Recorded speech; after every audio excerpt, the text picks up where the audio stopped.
Welcome back to your second Red Friday of the season. I'm really excited about this, and I think you guys are too. The Baltimore Ravens are coming to town. We're going to break it down for you, what they need to do, what they can do, who they have with them, and how it's all going to go, as well as our predictions. Welcome to Locked On Chiefs. It's the Locked On Podcast Network, your team every day. From the land of the free and the home of the Chiefs, this is the Locked On Chiefs podcast. This is the Locked On Chiefs podcast. I love that intro every time. And it is a Red Friday. I am really excited about that. I am looking forward to another good game, although I think this one's already taken a couple of hits to it that I was not expecting. Yeah, it's getting a little bit tighter, right? On a lot of back and forth. Orlando Brown's old team is having a lot of struggles. We know what happened with them with the running back situation last week. Now, Latavius Murray actually, I thought, played pretty good for them in his first outing. Lev Bell is going to be active now, as we understand it as well. So a 1-2 punch of a couple of veterans that know what they're doing.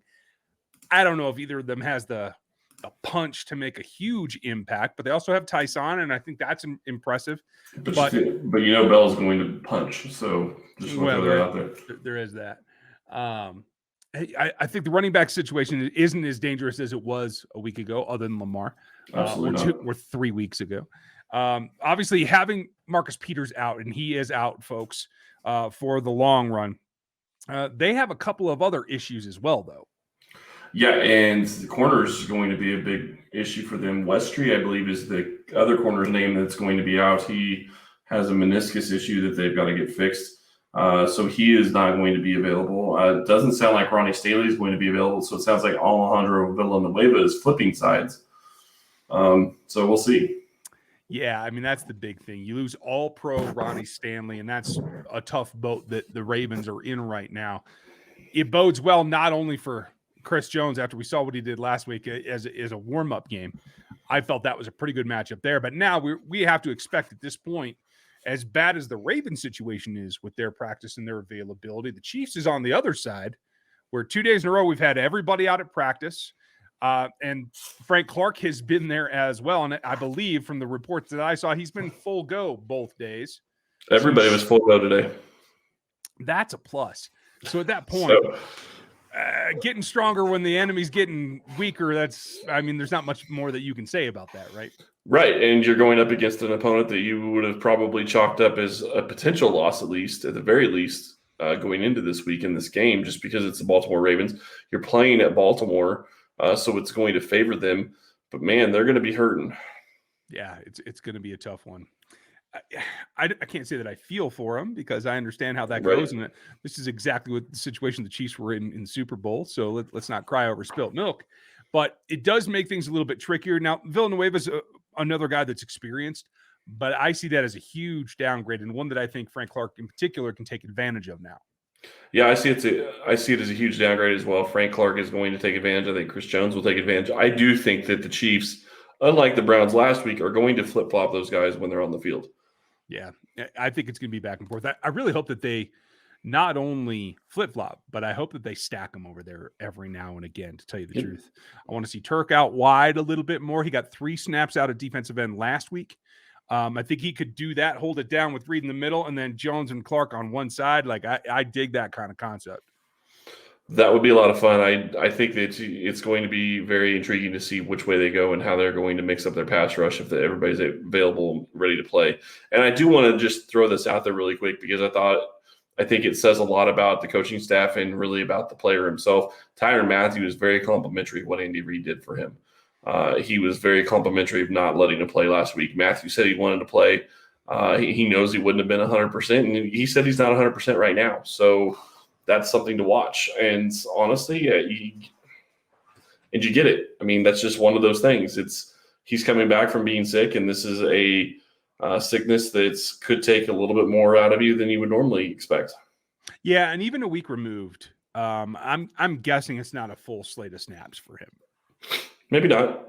But him being out there on the field is going to make a ton of difference. And I think him being able to be there last week made a lot of difference, not even being on the field, but just being able to talk to the players when they came off the field. and tell them what he's seen. I think that really helped them as well. So yeah, Matthew's a huge piece of this defense. He is. I mean, he's the cornerstone, right? Yep. As much as Chris is, and as much as Frank brings the attitude and the oomph kind of stuff, like obviously not a vocal leader as much, not the face of the defense, if you want to put it that way. It certainly takes a lot, and I think that this gives them a chance to, with both those guys back, to really be what they're going to be, or at least start to be what they're going to be. We're going to get into what that means for how they are overall. We're going to do something new for you here in a minute about the Locked On Network's power rankings, where I voted. I don't know if you voted or not, Chris, but we'll compare those kind of things. That's good. I like it. And also, folks, like and subscribe on YouTube, as well as hit that bell notification, and drop us an iTunes review if you would, if you're over there on the audio side, before we tell you about our pals. Our pals at Built Bar, and Ryan's got his promos. I can hear it. Built Bar has 9 delicious flavors: coconut, cherry barcia, raspberry mint brownie, double chocolate, salted caramel, strawberry orange, cookies and cream, and German chocolate. My favorite of those is easily salted caramel. Mint brownie is very good as well, but there is definitely going to be something there for everybody. You need to try these bars if you haven't already. They're absolutely delicious. I've had multiple people reach out and say thank you for the advertising of Built Bar, because they just really enjoy the bar. So if you haven't had a chance to check them out, you need to go check them out. Not only are Built Bar flavors the best tasting, but they are healthy too. 17 to 18 grams of protein, 130 to 180 calories, only 4 to 5 grams of sugar, and 4 to 5 grams of net carbs. That's fantastic for a protein bar. Order today and get the grasshopper cookie or raspberry, whatever you like. Built Bar is the official protein bar of the U.S. track and field team. Go to Built.com and use promo code LOCKED15. You'll get 15% off your order. Use promo code LOCKED15 for 15% off at Built.com. Yeah, that grasshopper one's pretty nice, I got to tell you. Mm-hmm. It is. So they're pretty powerful little beasts, those little grasshoppers. A lot of explosion in those lower body extremities, and that comes through when you're on the football field as well. We want to share with you something new that we've started doing over on the Locked On Network as a whole, and we all vote on it. I wish I had mine in front of me. I neglected to bring those over with me, but we'll just go through it. And here is where it stands in week 2, going into week 2, that is, with one game played, and you can see a lot of change from the preseason. And for the Chiefs, they're one of the very few teams that didn't change at all. And do you think that that's legit after what you saw from the Bucs and particularly the couple of teams behind them? I don't know that it is from the Bills, because I don't think they looked as good as the 15 in the NFL. But I really do like the Bucs, the Chiefs, the Rams, the Seahawks. And honestly, I think the Browns are a better team than a lot of people want to give them credit for. But I do think that they're one of the top 10 teams easily in the NFL. And just because they lost to Kansas City, I don't think that should be downgrading them much. The real question I have is, like I said, at number 5. And I don't know that I believe in the 49ers yet either. I think that they could be a good team. See, I do. I had them at 4. Okay. Well, and I'm just not there yet. Okay. I want to see them be a little bit more consistent and actually play, some really good teams. So they'll have the opportunity there in a fantastic division. We'll know if they're for real before too long. Yeah, I agree.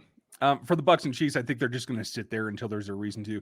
Interestingly to me, all of the Locked On hosts for all the shows, even the national shows, everybody on Locked On NFL, the Locked On Draft that we're going to start up here next week. You guys will be able to see me over there as well. Everybody voted, and it came out right there, that group, 7, 8, 9, all from the same division. I think the AFC West is well represented as well. Chargers made it to 11, was it? Mm-hmm. So that's pretty good. I'm surprised, honestly, that the Broncos leaped the Raiders myself. Is that a surprise to you? I'm a little surprised by it, but I don't think anybody expected Teddy Bridgewater to play as well as it seemed like he did. So I think that kind of makes a little bit of sense. I do find it interesting that after a week of football, the Ravens are ranked number 9, and they lost to the Raiders, who are ranked number 20. Yeah. I have a little bit of an issue with that. I think the Ravens should be lower. I do think they could be a good football team, but especially with all the injuries that they have, you have to take that into account when you do these power rankings. And with all the injuries they're dealing with, it's really going to be hard for them to even get to break even at 500 after 4 games, I think. Yeah, you're absolutely right, especially when we look at who they have to play this week. And that brings us to some of the matchups that I think are going to be key. And for me, one of them's going to be Justin Houston and Jason Oweh lining up on not just Orlando Brown. Obviously, they both know him, or I'm sorry, that Justin Houston knows them, but they don't have Jude on there. Like, it's not as familiar as it used to be. Right. So I don't see it as the advantage that I thought maybe the Ravens would have. But honestly, I expect them, once again, I think the Browns missed it, and I expect the Ravens to take advantage of attacking Lucas Niang, who I felt actually moved better in week 1 than Orlando Brown did. And I can see that. I think that what you look at with Orlando Brown is he was going up against, and I will make this argument all day long, I think he was going up against easily a top 3 pass rusher, and I think you could make an argument he's probably one of the top 2, and who knows, maybe the top pass rusher. I think he is a fantastic pass rusher, and Myles Garrett has both the ability to get after a quarterback using both power and speed. And at times, Brown shut him down and figured out how to get around him or how to get him around Pat. At other times, he didn't. So I think that that's something that you're not going to be facing a guy like that every single week. Brown has a ton of power, and that's one thing that defensive ends are not going to be able to use on him. So the question is are you going to get a speed guy that's able to get out there? Well, if Brown gets his hands on you, good luck on that. Yeah. And if once he gets his technique down and he's dropping at the right angle, I think that's also going to help, because I do think early in the game his technique was a little off and his drop was a little bit too parallel to the line of scrimmage. Well, that's what he's used to. I'll tell you guys, Right. Take a look at his back foot, his left foot, when he lines up, because from the film that I watched, it's very much geared towards his old stance, towards a horizontal set, a jump set, basically. And if that starts to tweak and become a little bit more kick step friendly, like you'll see in Niang was the better athlete on film, even in college. But because we didn't have a combine from Niang, and Orlando's was one of the worst ever, it's hard to compare both of them. Orlando had a terrible day when he tried to do that, and Niang didn't do it. So it's not surprising to me too much, except for the fact that adaptation of Orlando Brown, I think, is the one thing that will slow him down from being the all-pro that I expect him to be eventually. Oh, look at you, all-pro. Yep. Yeah. No, I do think he has fantastic ability. His power in his hits of the defenders is going to be fantastic. It's going to be a lot of fun to watch. But really, like I said before, and I think this is really going to be a key going forward, it's not just him. It's also Niang. It's also Patrick. I mean, part of it is on Patrick. They all need to learn how to play together. And once they get to that point, which I don't think is going to be in the next couple of weeks, I do think it's going to be, unfortunately, probably week 5, week 6, week 7, week 8, where they actually get enough reps where they know where they're going to be. Then you'll start seeing a more dominant offensive line. And honestly, this offensive line at this point looked very good. So I was pretty excited about it, especially going up against a fantastic Browns defensive line. Yeah, I have to think so as well. When it comes to any other matchups in particular that stand out to you for this next contest for the Ravens? I look at this game and I say, okay, well, you have Patrick versus Lamar, and that's always going to be, that's not a direct matchup, but it's always going to be something that's going to be talked about by a lot of people. But honestly, you start looking at some of these players that the Ravens are going to be missing this week. It sounds like Marquise Brown might not play. If he doesn't play, I mean, yeah, you have Sammy Watkins. Yeah, you have Willie Snead. Or no, I'm sorry, not Willie Snead. You have Sammy Watkins, and you have a couple other wide receivers that are okay, but you don't have your premier guy in Marquise Brown. That's going to hurt you. Yeah. And I really don't know how they're going to attack this Chiefs defense, because I do think Kansas City is going to do better against the run than they did against the Browns. The Ravens' run game isn't anywhere near the Browns, so I do think that they'll perform better in that regard. And also getting Frank Clark back is going to be a huge deal in this game. Yeah, I agree. And there's a number of things that we're going to have to see them do. We're going to get to those. Those are going to be the keys to victory. And first, before we get to all that, we'd have to line them up and try to lay some action on it, right? And if you did, you better go over to BetOnline.ag, the number one spot for all your pro and college action that you want to get on the line. New updated interface helps you get the odds and the props and all the contest information that you need to get in there to the number one source for everything football. and get going with it. Head over to the website now. Use your mobile device or anything else that you'd like, and you'll get a 100% welcome bonus on top of what you deposit. Get 100% of it back. Don't forget to use the promo code NFL100. That's how you get it. From all the other sports that you can play within the offseason to this one, the one that matters, BetOnline, it's the fastest and easiest way to lay all of your sports action. Use our promo code Locked On, please, if you would. We would appreciate it. Over at BetOnline.ag, your online sportsbook experts. Always going to drop the on the line reference, aren't you? You know, if you hadn't told me about that movie or reminded me about that movie, I wouldn't have gone back and watched it. Now I can't get it out of my head.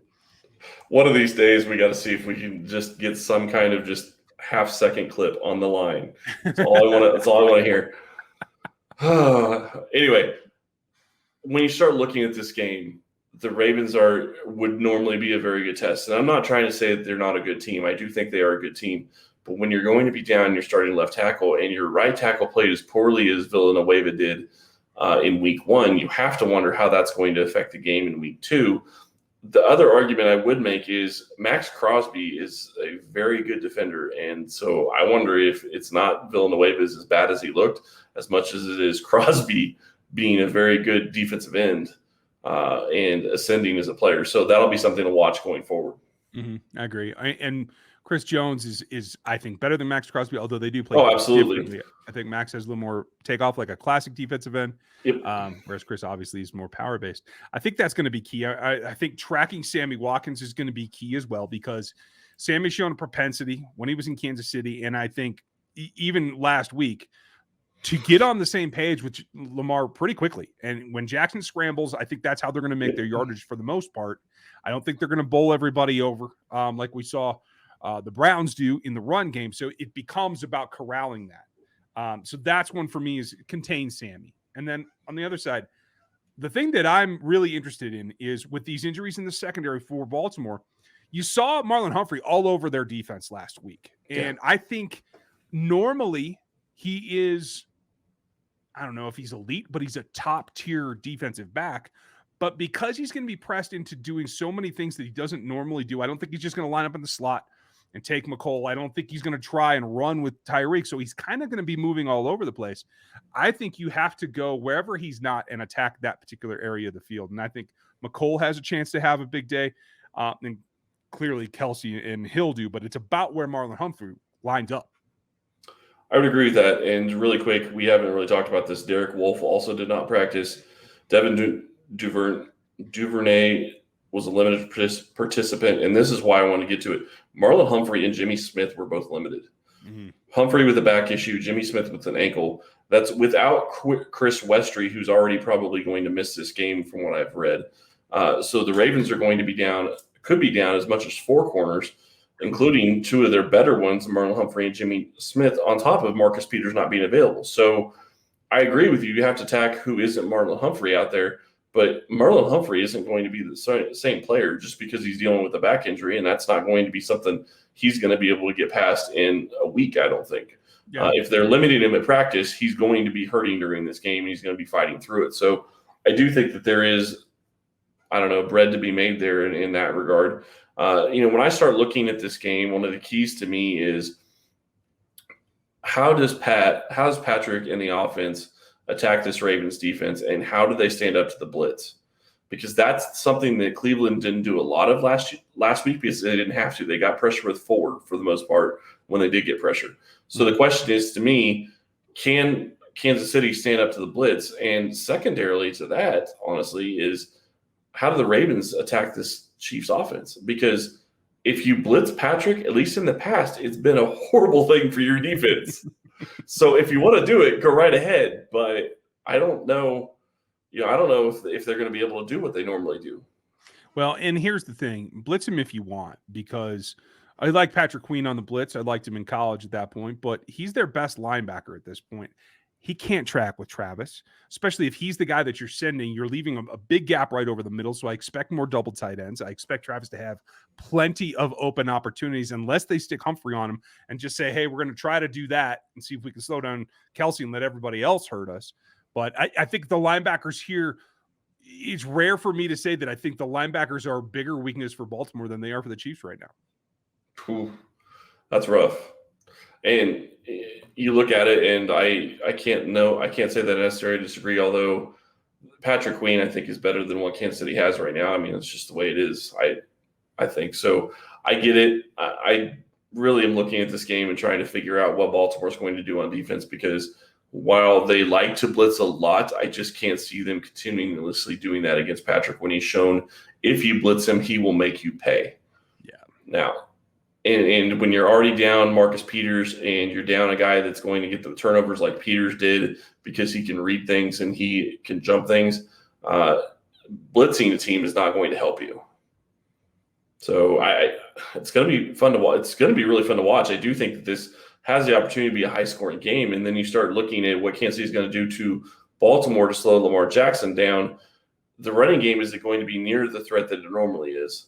And Latavius Murray's a good running back. I'm not going to say he's great, but he's a good running back. Le'Veon Bell is obviously not what he was, but this is going to be a revenge game for him. So you have to wonder if that plays into how much they're going to run the ball, especially considering that it looks like they could be without some of their wide receivers. Yeah, I'm with you. I certainly agree to that. And I think, honestly, I think the Chiefs offense has a little bit better chances. So let's get to it. Let's put it on the board here. What do you see happening? I do think that it has the probability of being a higher scoring game for Kansas City. The question I have is Baltimore's offensive line going to be able to hold up and keep the pass rush at bay? Because while Kansas City does blitz and blitzes some of their corners and their safeties at times, because they don't blitz the linebackers near as much, I just don't know that I see that being the case this week if Frank Clark plays and Chris Jones plays and Jerron Reed plays and Turk Wharton plays. I think Kansas City can get pressure on this offensive line with just 4 going after the quarterback, and then you make Lamar try to beat you by throwing the ball, and I think that's going to slow their offense down. Lamar has not been good against Kansas City in the past. Steve Spagnuolo has had his number for the past couple of seasons, so I do think that continues. I think Kansas City probably puts up 31-35. I'd go 31, probably 21 Kansas City, with the potential being higher if the Ravens are able to find, a couple of strikes here and there. Yeah, I'm not very far off of you. I think, obviously, being able to pressure with 4 is a key, but having Tyron back there, I think, is the critical thing. Mm-hmm. In order to keep Lamar from zeroing in on anybody, keep him guessing, I think that will be effective. And at the end of the day, I don't think they can slow the Chiefs' offense. The only thing that can slow the Chiefs' offense is the Chiefs' offense. Yep. So I have it pretty much a similar gap. I think you were a 10-point game. I have it at 11, 35-24. Folks, let us know what you think is going to happen in this game. Leave your predictions down in the comments on YouTube and in the iTunes reviews as well. We do check all of that. We appreciate you guys for listening on Spotify and Odyssey and all the alternate audio platforms, as well as checking out the video. Like, sub, and hit that bell notification. We appreciate all of your time today. We'll be back with you post-game that night. Hope that you guys have a good weekend, and we'll check you next time.